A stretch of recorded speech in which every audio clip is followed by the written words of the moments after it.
ಮಾನ್ಯ ಸಭಾಪತಿಗಳು ಧನ್ಯವಾದಗಳು. ನನ್ನ ಚುಕ್ಕೆ ಗುರುತಿನ ಪ್ರಶ್ನೆ 639 ಬೃಹತ್ ಮತ್ತು ಮಧ್ಯಮ ಕೈಗಾರಿಕೆ ಹಾಗೂ ಮೂಲಭೂತ ಸೌಲಭ್ಯ ಅಭಿವೃದ್ಧಿ ಸಚಿವರು. ಸನ್ಮಾನ್ಯ ಸಭಾಪತಿಗಳೇ,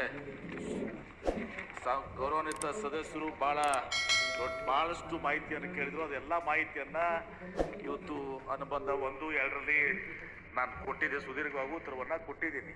ಮತ್ತೇನಿದ್ರು ಕೇಳಿದ್ರೆ ಕೊಟ್ಟಿದ್ದೀರಿ ಸಚಿವರೇ. ಇದೊಂದು ಎಂಥ ಗಂಭೀರವಾದಂಥ ಒಂದು ಪ್ರಶ್ನೆ ಆಗಿದೆ ಅಂದರೆ ಇಲ್ಲಿವರೆಗೂ ಫೋನ್ ಬರ್ತಾ ಇದೆ. ನೀವು ಪ್ರಶ್ನೆ ಹಾಕಿದ್ದು ಗೊತ್ತಾಗಿದ ತಕ್ಷಣ ನಮಗೆ ಸಾಕಾಗೋಗಿದೆ. ಶೀತ ನೆಗಡಿಯಿಂದ ಗರ್ಭಿಣಿ ಸ್ತ್ರೀಯರಿಗೆ ಅದೆಲ್ಲದಕ್ಕಿಂತ ಹಾಸ್ಯಾಸ್ಪದ ಅಂದ್ರೆ ಆ ಊರಿಗೆ ಇಲ್ಲಿರ್ತಕ್ಕಂಥ ರೈತರಿಗೆ ಹೆಣ್ಣು ಕೊಡ್ತಾ ಇಲ್ಲ ಸಚಿವರೇ.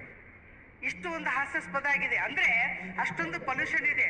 ಒಬ್ಬ ಮಹಿಳೆ, ನಾನು ಹೋದಾಗ ನಾನು ಶಿವಮೊಗ್ಗಕ್ಕೆ ನನ್ನ ತವ್ರ ಮನೆಗೆ ಹೋಗಿದ್ದೆ. ಒಂದು 8 ದಿನ ಇದೆ. ಅಲ್ಲಿ ನನಗೆ ಎಲ್ಲ ರೀತಿಯಿಂದ ಆರೋಗ್ಯ ಸರಿ ಇತ್ತು. ಈಗ 2 ದಿನ ಆಗಿದೆ ಬಂದಿದೆ ಮೇಡಮ್, ನನಗೆ ಕೆಮ್ಮು ನೆಗಡಿ ಶೀತ ಎಲ್ಲ ಶುರುವಾಗಿದೆ. ಅಲ್ಲಿ ಆಸ್ತಮಕ್ಕೆ ಒಳಗಾಗ್ತಾ ಇದ್ದಾರೆ, ಟಿವಿಗೆ ಒಳಗಾಗ್ತಾ ಇದ್ದಾರೆ. ನನ್ಗೇನು ರಿಕ್ವೆಸ್ಟ್ ಇಲ್ಲ, ನಾನು ಹೇಳ್ತಾ ಇದ್ದೀನಿ, ಆ ಕರಿಬೂದಿಯನ್ನು ಒಂದು ಮಧ್ಯರಾತ್ರಿಯಲ್ಲಿ ನಗರಗಳಿಗೆ ಬಿಡೋದಕ್ಕಿಂತ ಅದಕ್ಕೆ ಒಂದು ಶಾಶ್ವತ ಪರಿಹಾರ ಇದೆ. ಆ ಪರಿಹಾರ ಅಲ್ಲಿರ್ತಕ್ಕಂಥ ರೈತರ ಗಮನಕ್ಕೆ ಬಂದಿದೆ. ಅವ್ರು ಹೇಳ್ತಾರೆ ನೀರಿನಲ್ಲಿ ಆ ಬೂದಿಯನ್ನು ಬಿಡೋದ್ರಿಂದ ಅವರಿಗೆ ಕರೆಂಟ್ ಬಹಳ ಹೋಗ್ತದೆ, ಅದಕ್ಕೋಸ್ಕರ ನಮ್ಮನ್ನು ಈ ರೀತಿ ಶೋಷಣೆ ಮಾಡ್ತಾ ಇದ್ದಾರೆ ಅಂತ ಹೇಳ್ತಾ ಇದ್ದಾರೆ. ಸಚಿವೆ, ಎಷ್ಟು ಮಾತಾಡಿದ್ರನ್ನಷ್ಟೇ ನೀವು ದಯವಿಟ್ಟು ಆ ಕ್ಷೇತ್ರಕ್ಕೆ ಬಂದು ನೀವು ವಿಸಿಟ್ ಕೊಡಿ. ಅಲ್ಲಿರ್ತಕ್ಕಂಥವು ಕಂಪನಿಗಳು ನೀವು ಹೆಂಗಂದ್ರೆ 12 ಎಲ್ಲದಕ್ಕಿಂತ ಹೆಚ್ಚಾಗಿ 14 ಕಂಪ್ನಿಗಳು ಅಲ್ಲಿರ್ತಕ್ಕಂಥ ಕೆಲಸ ಮಾಡ್ತಾ ಇದ್ದಾವೆ. ಮನೆ ಸಚಿವರಿಗೆ ತಮ್ಮಲ್ಲಿ ನಾನು ರಿಕ್ವೆಸ್ಟ್ ಮಾಡ್ತೀನಿ, ಇಲ್ಲಿರ್ತಕ್ಕಂಥ ಎಲ್ಲ ಇದರಲ್ಲಿ ನೋಡಿದ್ರೆ ನಮಗೆ ಈಗಿನಿರ್ತಕ್ಕಂಥ ಕಂಪನಿಗಳು ಅನ್ನೋದ್ರೆ ನಮ್ಗೆ ಒಂದು 14 ಕಂಪನಿಗಳು ನಾನು ಹೆಸರು ಹೇಳ್ತೀನಿ. Kirloskar ferrous company Bevanahalli, BSPL ಕಬ್ಬಿಣದ ಗುಂಡು ತಯಾರಿಕೆ ಹೊಸಳ್ಳಿ. ಅವ್ರು ಕೊಟ್ಟಿಲ್ರಿ 202 ಕಂಪನಿಗಳು ಇದಾವೆ ಸಚಿವರೇ, ಸಭಾಪತಿಗಳೇ. ಅಲ್ಲಿ ಯಾವ್ದ್ರಿಂದ ತೊಂದರೆ ಆಗ್ತಾ ಇದೆ ಅನ್ನೋದ್ರ ಬಗ್ಗೆ ನಾನು ಗಮನಕ್ಕೆ ತರ್ತಾ ಇದ್ದೀನಿ. ಕೇವಲ ನಾನು ಬೇಕಾದ್ರೆ ಲಿಸ್ಟ್ ಕೊಡೋದ್ರೆ ಕೊಡ್ತೀನಿ ನೋಡಿ. ಹಾಲ್ವರ್ತಿಯಲ್ಲಿರ್ತಕ್ಕಂಥದ್ದು PVC ಕಂಪನಿಗಳು, ನನಗೇನಿಲ್ಲ, ಈ ಕಂಪನಿಗಳಿಂದ ಹಾರು ಬೂದಿ ಬರ್ತಕ್ಕಂಥದ್ದನ್ನು ಕಡಿಮೆ ಆಗ್ಬೇಕು. ಸಚಿವರೇ ಒಂದು ಸ್ವಲ್ಪ ತಡೀರಿ.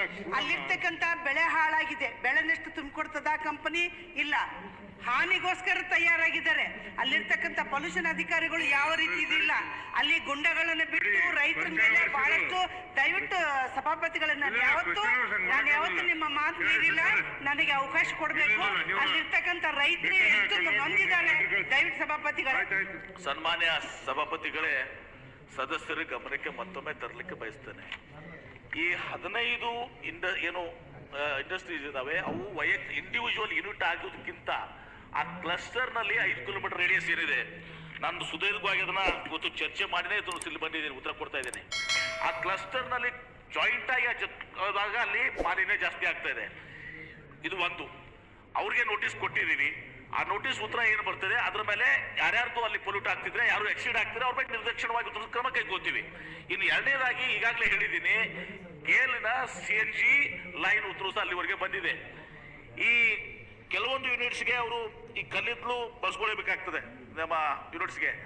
ಅವು ಮತ್ತು ಇನ್ನು ಉಳಿದಂಥ ಯೂನಿಟ್ಸ್ ಇವತ್ತು ಸಹ ವೇಸ್ಟ್ ಇರ್ಬೋದು, ಮತ್ತೊಂದು ಇರ್ಬೋದು, ಅಲ್ಲಿ ಅವತ್ತು ಸಹ ಅವರು ಎಲ್ಲೆಲ್ಲಿ ಈ CNG ಬಳಸ್ಕೊಳಕ್ಕಾಗ್ತದೆ ಆ CNG ಬಳಸ್ಕೊಂಡ್ರೆ ಅಷ್ಟು ಅವತ್ತು ಸಹ ಪೊಲ್ಯೂಷನ್ ಸಹ ಕಡಿಮೆ ಆಗ್ತದೆ. ಇದು ಒಂದು ಭಾಗ. ಮತ್ತು ನಾವು ಹೇಳಿದಾಗೆ ಈಗ ತುರ್ತಾಗಿ ಏನಾಗಬೇಕಾಗಿದೆ ಅಂದ್ರೆ ಅಥವಾ ನೀರಲ್ಲಿ ಬೂದಿಯನ್ನು ಇದು ಮಾಡಬೇಕು ಅಂತ ಹೇಳಿದಿರಿ. ಅದು ನಾನು ಉತ್ತರ ಅದೇ ಕೊಟ್ಟಿದ್ದೀನಿ ನಿಮಗೆ.